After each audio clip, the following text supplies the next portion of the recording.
तो D tutorial को आपण मानक स्वागत। आज शुणा गोदावर्ष महापात्र गोटे सुंदर गल्प गोटे चामुची। आसतु आरंभ करवा गल्पटी। मुझे सेठाकू जाए सब बेले से चा दुकान ही चा खाए।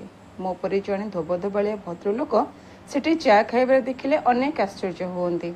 बेले बेले साथी थिबा बंधु माने बाट भांगी चली जाती। मु किंतु सेठाकू जाए। ओडिशार छोट सहर कहले जाको बुझे से स्थानटा ठीक सेया। एसटीओ कचेरी पुलिस थाना डाक्तरखाना मुनसब कोर्ट सबू सेठरे अच्छी। लोक समागम मंद नुहे।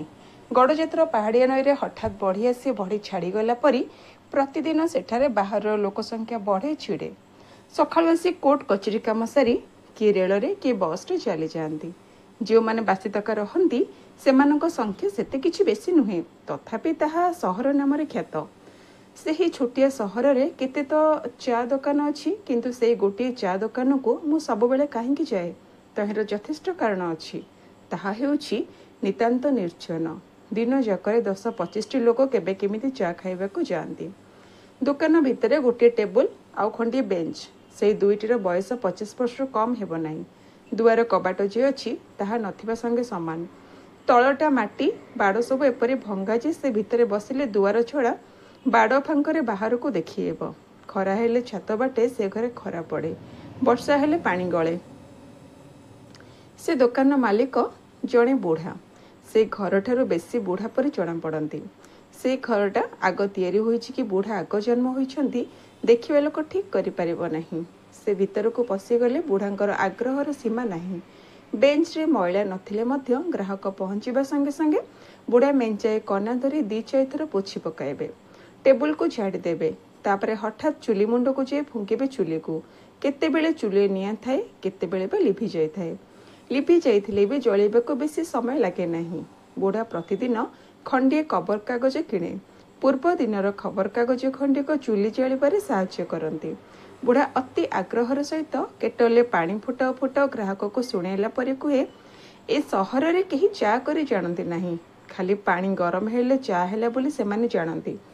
पानी केते गरम हेबो, गरम पानी केते चा गुंड पड़िबो, केते चामच चीनी दिया जिवो, तहिरे पुणी केते चामच दूध देबाको हेबो। एहा कहू कहू चा कप रे चा तैयारी होई जाय थाए। ता कथा किए शुणुबा न शुणु सब ग्राहकों को से सब बेले एई कथाटे शुणाए। मु जेते थर जाइछि सेते जेते थर चा खाइछि सब थर ए एका कथा शुणिबा को पाइछि। किंतु नुआ लोक को बुढ़ार चा तैयारीटा आश्चर्य लागे। से देखे ए बुढ़ा चीनी डबा भितर चा चामच थरे नुहे 5 कि 6 थर चीनी गाड़ी पकाए। ग्राहक प्रथमे भावे बुढ़ा बोध हुए पागल भागमाप जाने नहीं। बेसी गुड़ाए चीनी पकाई दे क्षति सहूछि। बुढ़ा किंतु ठीक थाए। से जेते चामच चीनी पकाओ पछके ग्राहक पाटी के जेतिके मिठा दरकार सेतिके मिठा सेथिरे थाए। नुआ ग्राहक चा खाई पैसा दे चली जाए किंतु बुढ़ार चीनी पकाइबा कथाटा से पासोरी पारे नहीं। से जानी पारे नहीं। आश्चर्य हुए 5-6 चामच चीनी पकई बुढ़ा किपरि ठीक चा तैयारी करे। किंतु मु जाने से कथा। बुढ़ा जेउ चामच रे चीनी आ दूध पकाए ताको मु भल भाव देखिछि। सेटा आ चामच होई नाही। चामच रो फाळे अछि। ता घसी होई होई एपरि पाकुआ होई जाइछि जे थरकरे टोपे दूध आसे 2 रुआ चीनी आसे। तेणु 5-6 थर रे कपे चाटी ठीक हुए। बुढ़ार तारीफ चा कथा शुणी शुणी दिने पचारिली तुमे तुम चार तो एते तारीफ करुछ ग्राहक कहीं आसुना। बुढ़ा सेते बेले मो पाई कपे चा तैयारी करुथिले। मो प्रश्न शुणी हठात काम बंद करी मुह टिकी मते चाहिए। मने कली सत्य अबाता प्राण रे मु किछु गोटे आघात देली। कपाळर चर्म कुंचित होई जाइछि।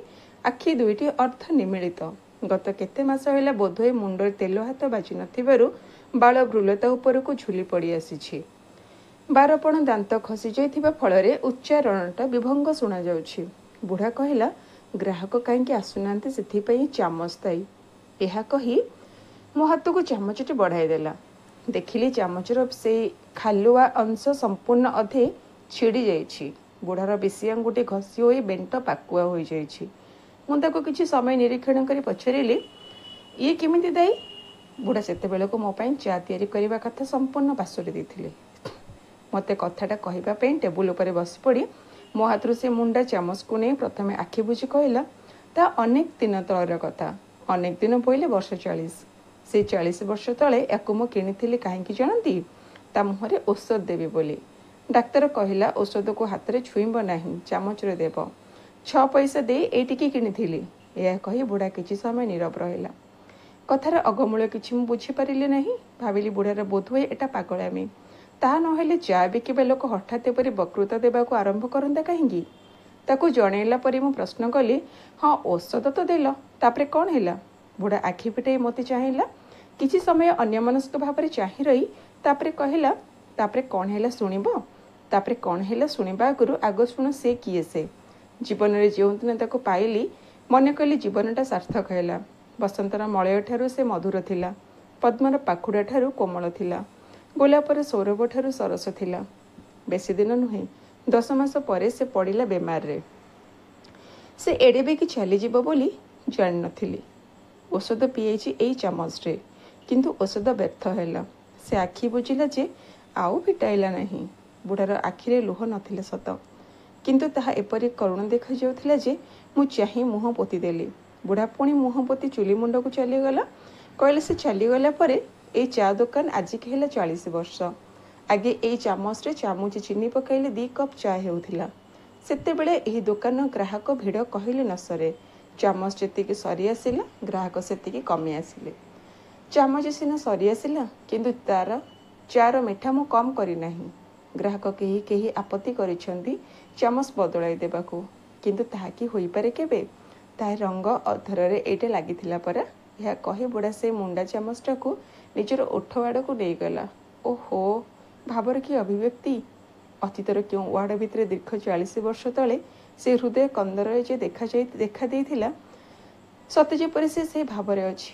କେବଳ ବୁଢ଼ାର ଆଖି ନିଷ୍ପ୍ରଭ ହୋଇଯାଇଛି, ଚର୍ମ ଶିଥିଳ ହୋଇପଡ଼ିଛି, ଗୋଡ଼ ହାତ ଅବଶ ହୋଇଯାଇଛି, କିନ୍ତୁ ସେ ମାନସୀ ସେ ଭିତରେ ପରା ବଞ୍ଚି ରହିଛି। ବୁଢ଼ା ଚା କପ୍ଟି ମୋ ହାତକୁ ବଢ଼ାଇ ଦେଲା। ତା ସମ୍ପୂର୍ଣ୍ଣ ଥଣ୍ଡା ହୋଇଯାଇଥିଲା। ଚାମଚର ଇତିହାସ କହୁ କହୁ ଚିନି ପକାଇବାକୁ ବି ସେ ଭୁଲି ଯାଇଛି। ତଥାପି ତାକୁ ଆଗ୍ରହର ସହିତ ପିଇ ଦେଇ କହିଲି, ବାସ୍ତବିକ ତୁମ ଚା ପରି ଚା ନାହିଁ। ସେଇଦିନ ଯେତେବେଳେ ମୁଁ ଯାଏ ସେଇ ସହରକୁ, ସେଇ ଦୋକାନରେ ଚା ଖାଏ, କିନ୍ତୁ ବୁଢ଼ାକୁ ଆଉ ପଚାରେ ନାହିଁ କାହିଁକି ଗ୍ରାହକ ଆସୁନାହାନ୍ତି ବୋଲି। ଏଇଠି ଶେଷ ହେଲା ଗଳ୍ପ ଗୋଟାଏ ଚାମଚ। ଯଦି ଗପଟି ଆପଣଙ୍କୁ ଭଲ ଲାଗିଥାଏ କମେଣ୍ଟ କରି ନିହାତି ଜଣାଇବେ, ଲାଇକ୍ କରିବେ ଏବଂ ସେୟାର କରିବେ। ରହୁଛୁ, ନମସ୍କାର।